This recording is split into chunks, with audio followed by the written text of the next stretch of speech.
Hello guys, how are you. I hope आप बहुत अच्छे होंगे और आपकी पढ़ाई चल रही होगी। आज है 12 अक्टूबर और 12 अक्टूबर से जुड़े हुए करंट अफेयर्स और स्टैटिक जीके के बारे में हम देखने जाने वाले हैं। तो चलिए स्टार्ट करते हैं। उससे पहले देख लेते हैं कि कल 11 अक्टूबर की स्थिति में हमने आपको कल की डेट का करंट अफेयर बताया था, उससे जुड़े हुए स्टैटिक जीके बताए थे। हमने आपसे कुछ प्रश्न किए थे। वो एक प्रश्न ये था कि एयर इंडिया को भारत सरकार के अधीन किस नेता के प्रयासों द्वारा लाया गया था। ठीक है, तो उसका उत्तर होगा जवाहरलाल नेहरू के द्वारा। दूसरा प्रश्न हमने आपसे किया था कि मध्य प्रदेश में नवीन नियुक्त न्यायाधीश आरवी मलिमथ किस क्रम के न्यायाधीश होंगे, तो वो होगा 27वां। ठीक है, हमने आपको ये बताया था कि मलिमथ जो है वो हिमाचल प्रदेश में पहले पदस्थ थे, अब वो कहाँ पे आ गए, अब वो आ गया है मध्य प्रदेश में। ठीक है, चलिए आगे बढ़ते हैं। गाइस, सबसे बड़ी समस्या होती है जब हमारे पास हम तैयारी कर रहे होते बट वैकेंसीज़ नहीं होती है। हमने लगातार आपको अपनी वीडियोस के माध्यम से बहुत सारी वैकेंसियों के बारे में अवगत कराया है कि कौन सी वैकेंसी वर्तमान में चल रही है। दिनांक 12/10/2021 की स्थिति में अगर गवर्नमेंट जॉब की बात कर ले जाए तो पॉपुलरिटी के हिसाब से 2 वैकेंसीज़ हैं जिसकी चर्चा हम करने वाले हैं। पहली है छत्तीसगढ़ राज्य में पुलिस उप निरीक्षक, प्लाटून कमांडर और अन्य समकक्ष पद के लिए। इसके लिए कुल मिलाकर 975 पद की वैकेंसी आई हुई है। ठीक है, आवेदन जो है 1 अक्टूबर से 31 अक्टूबर के मध्य डाले जा रहे हैं। ठीक, यदि आपकी एलिजिबिलिटी है, यदि आप ग्रेजुएट हैं, ठीक है, आपका इंटरेस्ट है पुलिस डिपार्टमेंट में जॉब करने का, तो आप छत्तीसगढ़ एसआई और प्लाटून कमांडर के लिए अप्लाई कर सकते हैं। इसके लिए मैं आपको रिकमेंड करूंगा कि आप छत्तीसगढ़ राज्य पुलिस की वेबसाइट में जाएं, ऑफिशियल वेबसाइट के थ्रू ही किसी भी एप्लीकेशन को अप्लाई किया करें। दूसरी वैकेंसी की अगर बात कर ली जाए तो आईपीपीएस ने अपनी 11वीं रिक्रूटमेंट निकाली हुई है जिसमें कुल मिला के 7,855 पद है। ठीक है, इसमें आप आवेदन कर सकते हैं 7 अक्टूबर से लेकर 27 अक्टूबर के मध्य में। ठीक है, जो लोग तैयारी कर रहे हैं बैंकिंग की उनको पता है कि आईबीपीएस एक ऐसी ऑर्गेनाइजेशन है जो कंडक्ट कराता है एग्ज़ाम बैंकिंग के लिए। अगर आप इसको देते हैं तो बैंकिंग में जो पोस्ट होते हैं उसमें आप जॉब कर पाएंगे। तो यदि आपने ग्रेजुएशन कंप्लीट किया हुआ है, यदि आपका इंटरेस्ट है बैंकिंग की जॉब के लिए, देन यू कैन अप्लाई। ठीक है, इसके लिए भी आपको आईबीपीएस की ऑफिशियल वेबसाइट पे जाना पड़ेगा और आप वहाँ से नोटिफिकेशन पढ़ लीजिए और देन आप अप्लाई कर दीजिए। चलिए चलते हैं आज के सेशन में। हाल ही में नेमार नामक एक प्रख्यात खिलाड़ी ने संन्यास लेने की घोषणा की है। इनका संबंध किस खेल से है? आपको बताना है क्रिकेट, हॉकी, फुटबॉल या बास्केटबॉल। तो क्या होगा राइट आंसर? तो राइट आंसर है इसका फुटबॉल। तो नेमार का जो संबंध है वो किससे है? फुटबॉल से है। चलिए देखते हैं आगे। नेमार का संबंध किससे है? फुटबॉल से है। ये कहाँ के खिलाड़ी हैं? ये खिलाड़ी हैं ब्राज़ील के। कब ले रहे हैं संन्यास? तो ये 2022 में फुटबॉल विश्व कप के बाद संन्यास लेने वाले हैं। अब सवाल ये आता है कि 2022 का विश्व कप फुटबॉल जो होने वाला आयोजन वो कहाँ होने वाला है? तो वो होने वाला है कतर में। ठीक है, चलिए चलते हैं आगे। ठीक है, हाल ही में अर्थशास्त्र के क्षेत्र में नोबेल पुरस्कार 2021 के लिए किसे नामित किया गया है? आपके ऑप्शन है डेविड मैकमिलन, अब्दुल रजा, डेविड कार्ड और मारिया रेसा। आपको ये बताना है कि इसमें राइट आंसर क्या होगा। तो बिल्कुल अर्थशास्त्र के क्षेत्र में नोबेल पुरस्कार 2021 के लिए डेविड कार्ड को नामित किया गया है। चलिए इसके बारे में थोड़ा सा विस्तार देख लेते हैं। तो किसे चुना गया है? डेविड कार्ल को। वर्कले में कैलिफोर्निया यूएस विश्वविद्यालय में है पता। ठीक है, और कनाडियाई मूल के हैं। इसके अतिरिक्त जोशुआ डी एंडीग्रेड जो कि अमेरिका मूल के हैं, और गुइडो इम्बेनेंस जिसकी राष्ट्रीयता डच है, उनको भी इसके लिए नामित किया गया। ठीक है, अब आप सोच रहे होंगे कि 3-3 लोगों को कैसे नामित किया गया है और पुरस्कार का वितरण कैसे होगा। तो भाई इसमें करना क्या है कि होगा क्या कि डेविड कार्ड को है, चूँकि उन्होंने श्रम अर्थव्यवस्था के लिए बहुत महत्वपूर्ण योगदान दिया है, तो कुल पुरस्कार का 50% इनको चला जाएगा। इसके अलावा जोशुआ डी एंग्रास्ट और गुइडो एम्बिनांस जो 50% अब बचता है उनको देने के बाद, तो 50% में ये दोनों लोग हो जाएंगे।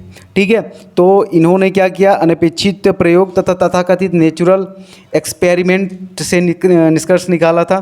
ठीक है, एक चीज़ और आपको ध्यान देना होगा कि पिछले साल 2020 के लिए पॉल आर मिलग्रोम और रॉबर्ट बी विल्सन को दिया गया था यह पुरस्कार।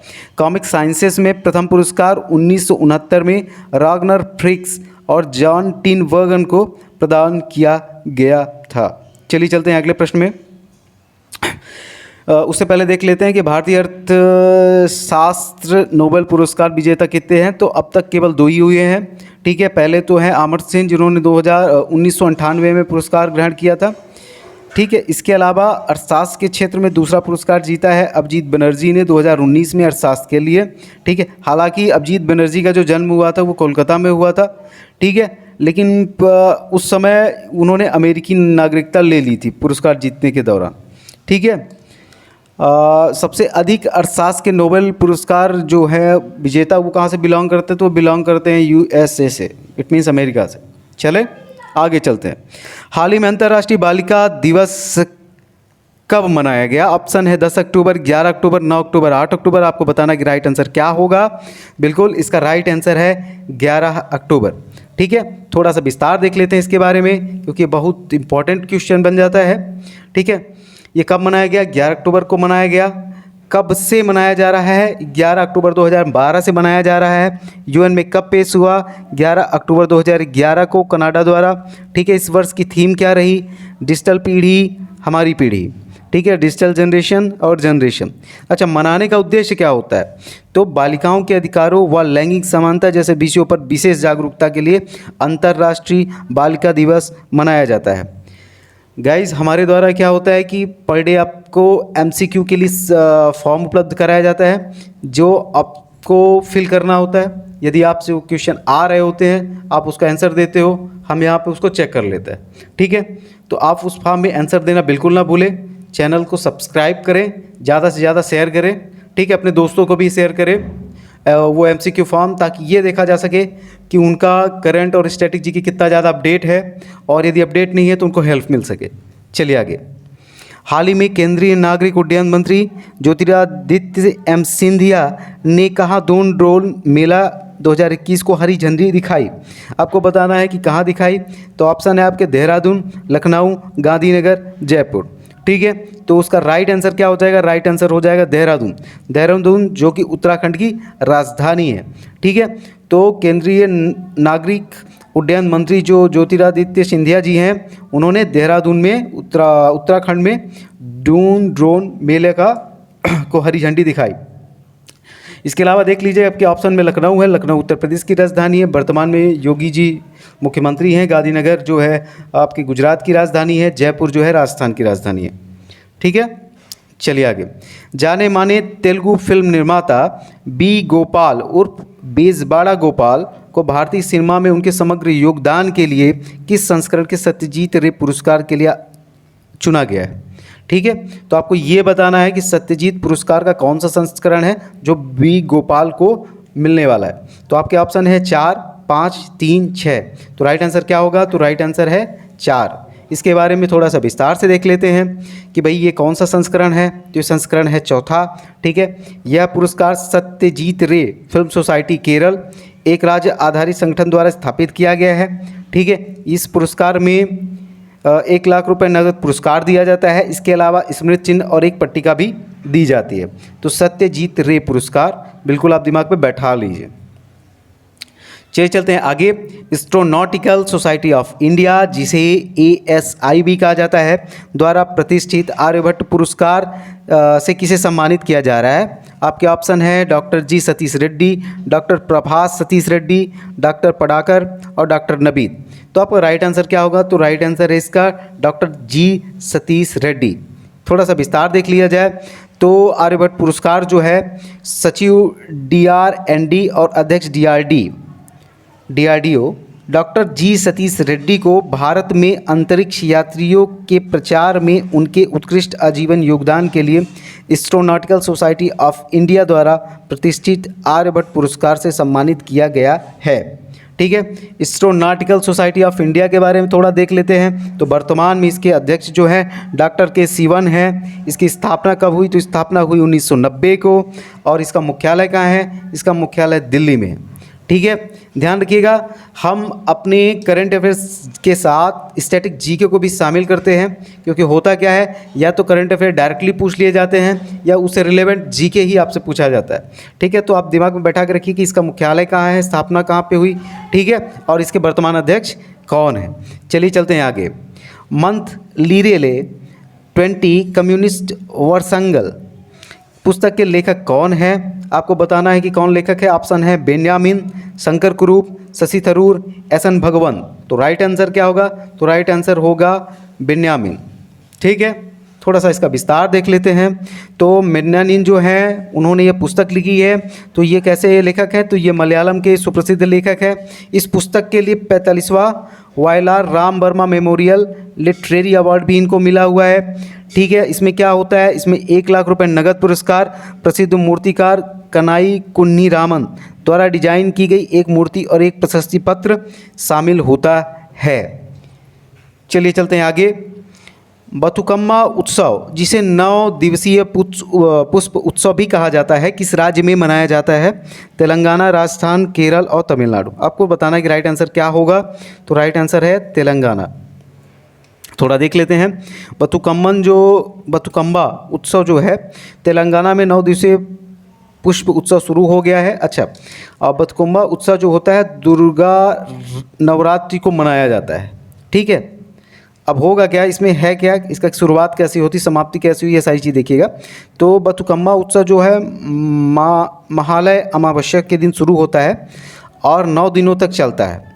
दुर्गा अष्टमी के दिन समाप्त होता है और उसके बाद उसको बहुत धूमधाम से सेलिब्रेट करके, ठीक है, इसको ख़त्म कर दिया जाता है। तो ये याद रखिएगा, क्योंकि जो तेलंगाना है वो बहुत ज़्यादा सुर्खियों पे रहता है राज्य। ठीक है, क्वेश्चन आ सकते हैं, ठीक है, आपके एग्जाम में। तो ये तो हो गया आपका स्टैटिक जीके से भी बिलोंग करता है। ये कोई करंट का क्वेश्चन तो रह नहीं जाता भाई। ये क्वेश्चन पूछ सकता है कि बथुकम्मा उत्सव कहाँ मनाया जाता है, या इसका संबंध किससे होता है, या ये कब मनाया जाता है। ठीक है, चलिए चलते आगे। हाल ही में 6S अभियान किस बैंक द्वारा चालू किया गया है? PNB, SBI, Canara, Maharashtra. आपको बताना है कि राइट आंसर क्या है। तो राइट आंसर इसका होगा PNB। तो 6X अभियान जो है PNB द्वारा चालू किया गया है। विस्तार देख लिया जाए तो PNB ने 6X अभियान चालू किया है। अच्छा, 6S अभियान विभिन्न योजनाओं जैसे स्वाभिमान, समृद्धि, संपर्क और शिखर, संकल्प और स्वागत को समाहित करता है। इसका उद्देश्य देश में वित्तीय सेवाओं के विकास के लिए एक विशेष जागरूकता अभियान लाना और ऋण वृद्धि में तेजी लाना है। ठीक है, तो ये तो हो गया करंट से जुड़ी। थोड़ा स्टैटिक जीके की बात कर लें तो पंजाब नेशनल बैंक का मुख्यालय कहाँ है? नई दिल्ली में है। MD और CEO कौन है वर्तमान में? SS मल्लिकार्जुन राव। ठीक है, पंजाब नेशनल बैंक की स्थापना कब हुई? तो 19 मई 1894 को। कहाँ पे? लाहौर, पाकिस्तान में हुई थी। ठीक है, ये तो था हमारा आज का करंट अफेयर। इट मीन्स 12 अक्टूबर 2021 की स्थिति में करंट अफेयर और स्टैटिक जीके। चलिए आज के लिए प्रश्न नोट कर लीजिए कि फुटबॉल विश्व कप 2026 का आयोजन कहाँ किया जाएगा। दूसरा प्रश्न है राष्ट्रीय बालिका दिवस कब मनाया जाता है। आपको इसके आंसर देने हैं।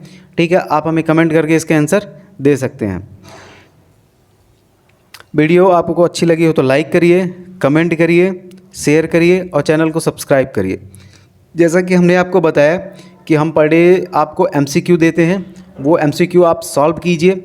अगर MCQ सॉल्व कर पा रहे हैं देन बहुत अच्छी बात। अगर MCQ सॉल्व नहीं कर पा रहे हैं तो उसी MCQ में लिंक में आपको यूट्यूब लिंक के थ्रू आप उसके आंसर फाइंड आउट कर सकते हैं।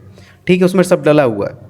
और उस MCQ जो लिंक है उसको बहुत ज़्यादा से ज़्यादा शेयर करिए।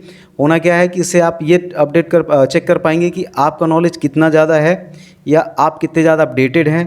ठीक है, आज के परिवेश के हिसाब से।